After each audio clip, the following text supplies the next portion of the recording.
Well, we have an update now on a story we told you about last month. A Toronto man who made headlines in his search for a woman with a very specific name. One round-the-world ticket became available when Jordan Axani and his girlfriend broke up. He'd already bought her plane ticket, so he began the hunt for a Canadian with the exact same name, Elizabeth Gallagher. And this week, he found the one. He chose Elizabeth Quinn Gallagher, a 23-year-old student from Cole Harbour, Nova Scotia. Well, they are preparing to leave for their world trip adventure shortly, but first they are taking a few minutes to speak with us from their hotel in New York. Hey guys, thanks for being with us. Hey, how you doing? Hi. So Quinn, I understand, Elizabeth, you actually go by the name Quinn. So how did you first hear about Jordan and this trip around the world? Well, my best friend called me at work, and she told me I had to go on Facebook and read this crazy article.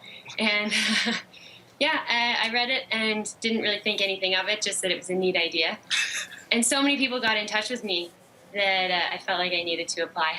Wow, I bet you never thought that that would lead to this moment. Incredible. So Jordan, I understand that you actually received thousands of emails, including 18 from actual Elizabeth Gallaghers with Canadian passports. What made you choose Quinn? At the end of it, well, you know, the original post said very simply that, you know, I just want the ticket to go to good use and make sure that somebody could have the opportunity to go on this trip, because otherwise wasting the ticket seemed like a real shame. Yeah. So you know, it was very simple. It was, you know, ultimately it was all about finding somebody, I think, that would do something great with the ticket. And at the end of the day, the only thing I did ask for in return is that someone would pay it forward in their own kind. And I think when Quinn and I got to know each other, that became pretty clear that that was, you know, high on her priority for this trip. So that was fantastic. Yeah, that is fantastic. So let's talk about how you guys got to know each other. So you guys have been talking by Skype. You know, as someone who has traveled even with friends, traveling can be tough sometimes. This is a bit of an interesting arrangement. What do you say to people who say, do you really know each other well enough to go on a trip around the world? Quinn, what do you think? I know Jordan a little bit. I've met his parents, and they're very sweet, so I know he's raised well, so he must be a good guy. I know I'll have fun and I'll be safe, so I think it'll be okay. What are you thinking, Jordan? Well, I totally agree with Quinn. You know, she came down to New York with a friend of hers, and we all just got, you know, we all just hung out and got to know each other as a big group, which was awesome. And I think at the end of the day, you know, I think we both accept that this is a bit of a social experiment, you know, and that this is a truly bizarre situation. And I think going into this with that sort of open mindset is really key. I think the other thing is, too, is, you know, there's days on the itinerary where we probably won't even see each other at all. So it's not like we're attached at the hip here either. Right. Well, to add to this social experiment, Quinn, I understand that you have a boyfriend. What was his reaction? What is his reaction to all of this? Well, he knows that I've always loved traveling. So, I mean, well, it's a really strange situation and something no one ever expects to be in. He sort of understands my love for travel. Yeah, who wouldn't? Jordan, I got to ask you, so since this all started, it's actually turned into something a lot bigger. We talked about all the responses that you got, and you have turned this into an organization, and you are trying to, in a sense, pay it forward, a ticket forward. What else has come out of all this?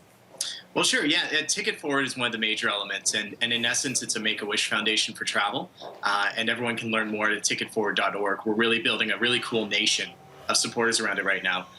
Aside from that, you know, I think the social good angle has been really important to me throughout this entire thing. So, you know, I spent quite a while in California last month working on some other opportunities that I can't really talk about just yet, but some really cool things that'll be coming down the pipeline, very much in the same vein. So it's really been, you know, it started with a very simple Reddit post that I had no expectation for, and it turned into not only, you know, this social experiment, as you said, but also, you know, potentially, you know, the opportunity to help many, many people through a Ticket Forward and other things as well. Yeah, I got to say, talk about harnessing the power of social media. I think I read in one of the articles that you ended up, I guess your name or what you were doing appeared in social media 40 million times? That is pretty incredible, and 30,000 news stories around the world. And that's amazing that you saw an opportunity there.